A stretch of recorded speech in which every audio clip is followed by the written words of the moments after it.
Muito bem, então deixa eu só ajeitar aqui.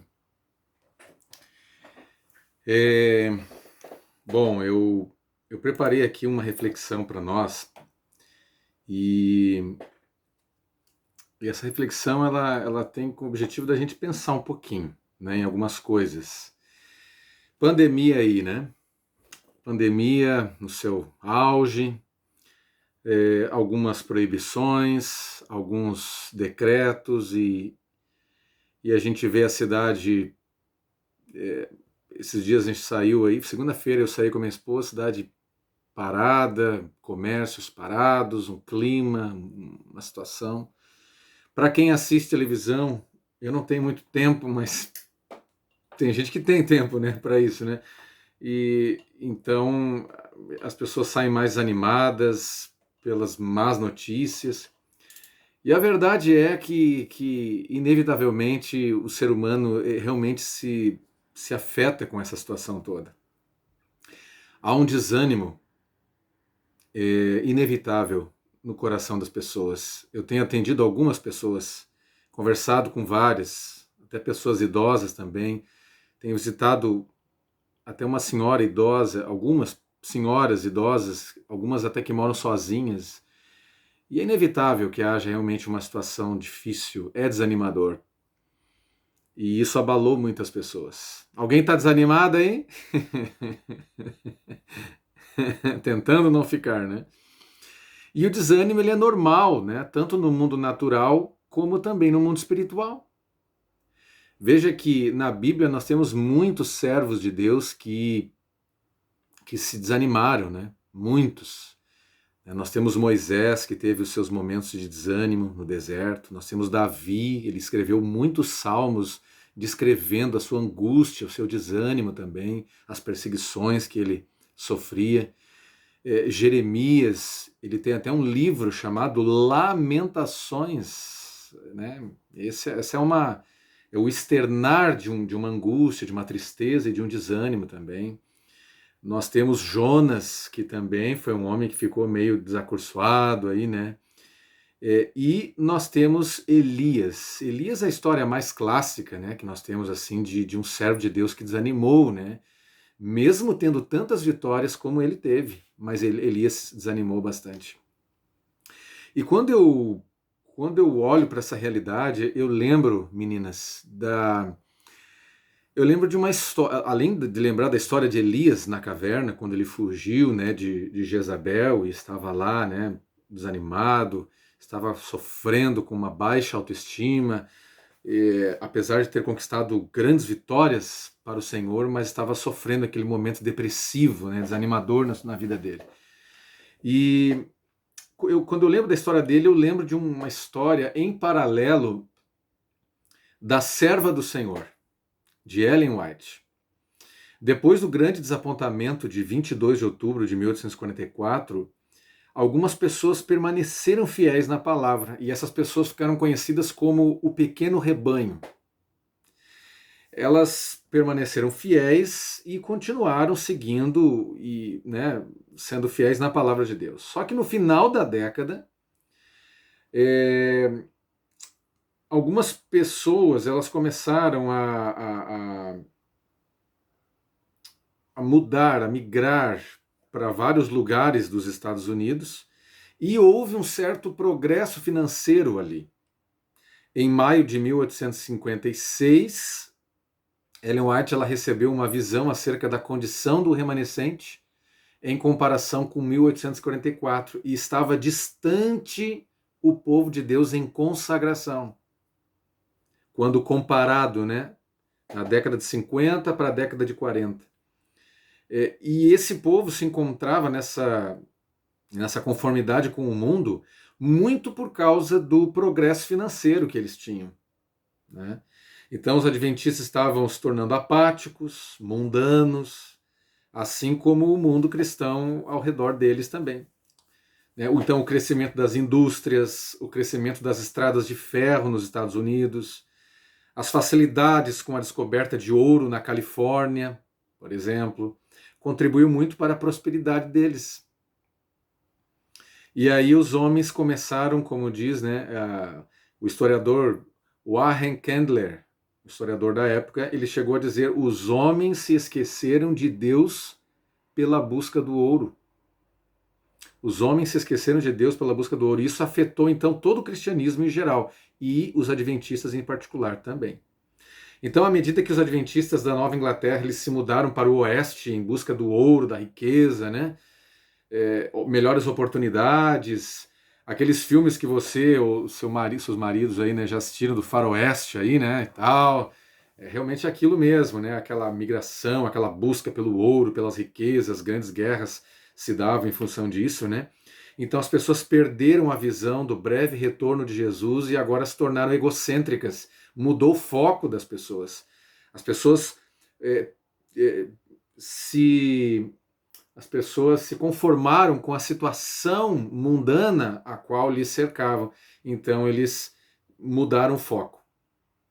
E nesse contexto, até mesmo pastores eficientes da obra de Deus, do Adventismo, perderam de vista a sua grande meta de servir ao Senhor, como foi o caso de John Loughborough. Olha o que aconteceu com esse homem, presta atenção, meninas, olha o que aconteceu com ele. Certa vez, lá em Walcombe, estado de Iowa, esse homem, John Loughborough, ele largou o ministério da pregação, da palavra, desanimou na fé e agora ele se encontrava trabalhando, construindo, ao invés de pregando. Estava trabalhando, construindo uma carpintaria, casas, móveis de madeira. O desânimo tomou conta dele também. Quando Ellen White ficou sabendo disso, Ellen White foi profundamente impressionada a ir e recuperar esse soldado valoroso. Era um desperdício um homem como Loughborough ficar fora do ministério. Então, Ellen White decidiu que ela iria até onde ele estava. Só que tinha uma situação complicada. Essa viagem não seria possível senão com grande risco de morte para Ellen White e seu esposo, Tiago White. Por quê? Porque era final do inverno. E eles precisavam atravessar o lago, né? O lago não, desculpe, o rio, né? O rio congelado, que era muito, ele era grande, era largo, né? E já estava, como era final do inverno, com uma camada bem fina de gelo no rio. Então isso era muito perigoso. E perigoso de a carroça, né, e o cavalo caírem pelo peso, quebrar essa camada de gelo e eles todos sucumbirem naquela água gelada, né, sucumbirem de não só afogamento, como hipotermia e tudo mais. A água era extremamente gelada no inverno americano. Mas, mesmo com esse risco de morte, o casal ministerial decidiu e eles foram corajosamente, oraram ao Senhor e mesmo assim arriscando a sua própria vida, eles foram e atravessaram na água gelada, congelada, e finalmente, graças a Deus, o Senhor os protegeu, eles chegaram até a casa de Loughborough.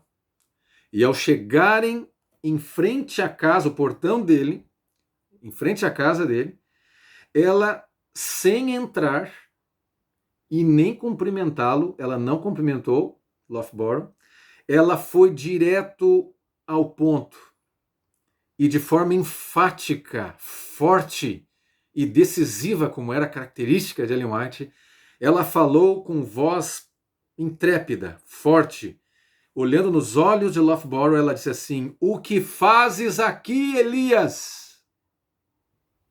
Então ele responde: "Ora, estou aqui trabalhando na carpintaria. Estou trabalhando aqui." Então ela olha mais uma vez fixamente nos olhos dele e pergunta pela segunda vez: "O que fazes aqui, Elias?" E mais uma vez ele responde: "Estou aqui trabalhando na carpintaria." E então, pela terceira vez, ela fala a mesma frase: "O que fazes aqui, Elias?"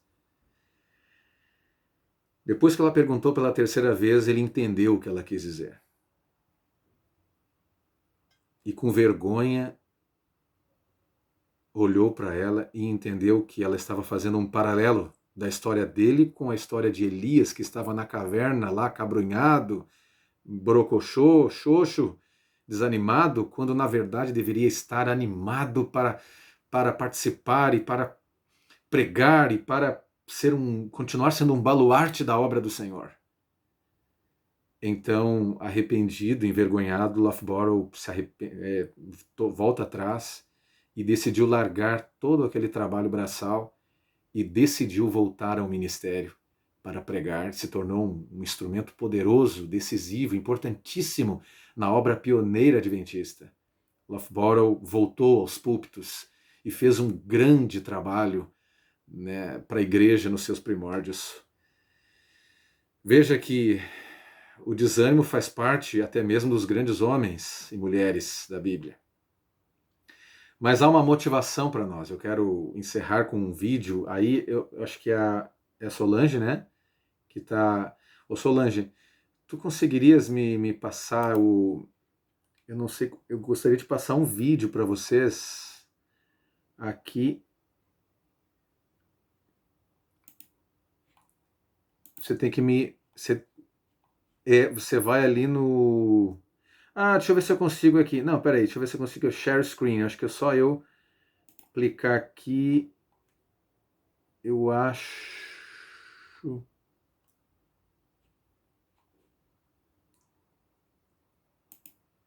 Share. Ok.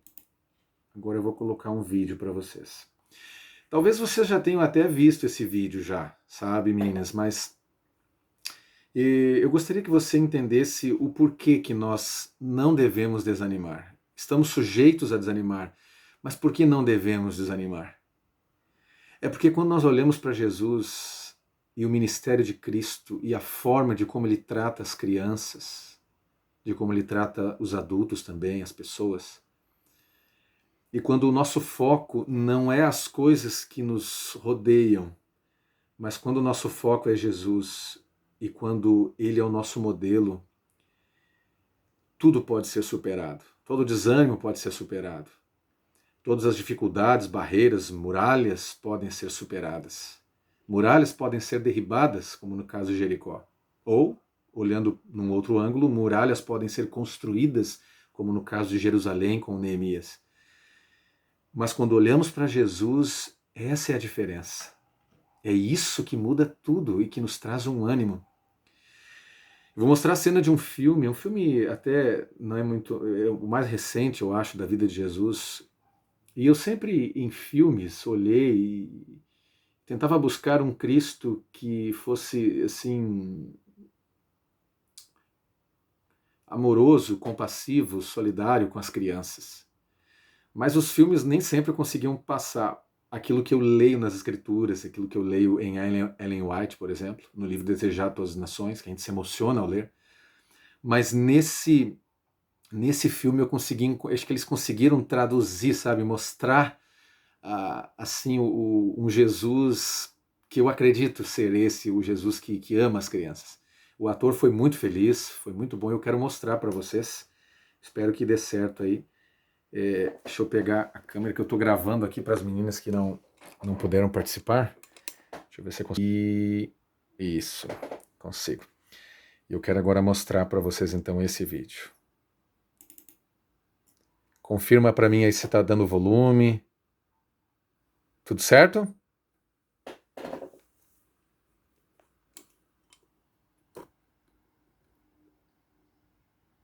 E agora?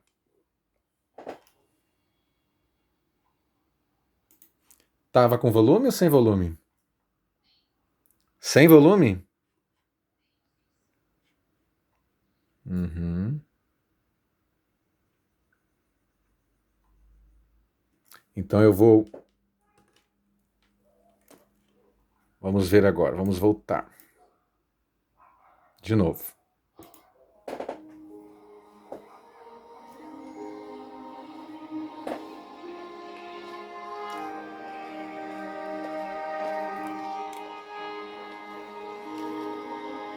Estão ouvindo?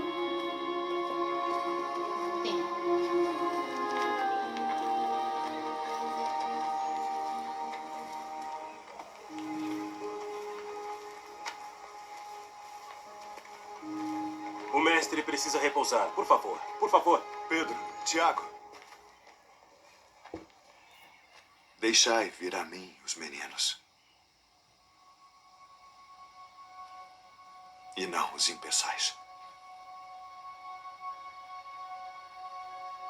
Porque dos tais é o reino de Deus. Pra mim tá sem som, pastor. Ele começou e agora não tá. Em verdade vos digo que qualquer que não receber o reino de Deus como menino Também tá sem som agora. não entrará nele. O som sumiu.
Depois eu vou mandar o vídeo para vocês, que eu acho realmente lindo, assim, sabe? E para mim, quando eu olho um vídeo desse, eu já me emocionei algumas vezes quando eu vejo a maneira de como Jesus se portava diante das crianças, né? E a gente tem muito a aprender com ele, né? Então, assim, quando eu olho para isso, isso me faz levantar a bandeira de Cristo e imitá-lo. O desânimo só pode ser vencido quando Cristo é contemplado. Então, eu desafio vocês a não desanimarem, não olhando para si mesmas ou para a realidade do mundo que está acontecendo ao redor, como os adventistas primitivos olharam, mas olhemos para Cristo, aquele que tem o poder de acabar com o desânimo, porque ele disse que nesse mundo nós teríamos aflições, mas ele disse: tenham bom ânimo, porque eu venci o mundo. Então, quando nós olhamos para ele, nós podemos vencer os desânimos, vencer os desafios e prosseguir avante na força daquele que não pode perder nenhuma batalha e não pode errar. Então, que Deus nos abençoe, que nós possamos levar à frente, avante esse ministério tão lindo, tão importante para a igreja. E eu quero parabenizar vocês, mulheres comprometidas, fiéis, que estão levando à frente, né, essa batalha, especialmente a nossa diretora, né, a Liamara, que é uma mulher de fibra, né, de fé, de coragem, e que Deus certamente tem usado. E todos vocês fazem parte de uma grande constelação, né, de estrelas que brilham para Jesus. Eu vou orar agora para terminar essa reflexão, e então depois eu entrego para a nossa diretora, tá bom? Não desanimemos, mas prossigamos. Vamos orar. Pai querido, toma, Senhor, este grupo seleto em tuas mãos. Nós queremos levantar a bandeira de Cristo, queremos vencer o desânimo, as cavernas da vida, como Elias, E queremos vencer olhando para aquele que tem o poder para nos levantar, que é Jesus. Quando olhamos a forma de como Jesus tratou as criancinhas, o amor dedicado a elas, a atenção, Senhor, isso nos constrange o coração e nos motiva a seguir o teu exemplo. Dá-nos esse mesmo amor que tu tens para com essas crianças e que essas crianças sejam grandes servos teus para este tempo do fim, levantando a voz para pregar, como diz a serva do Senhor no livro Eventos Finais. É o que nós te suplicamos, derrama sobre nós o teu Espírito, em nome de Jesus. Amém.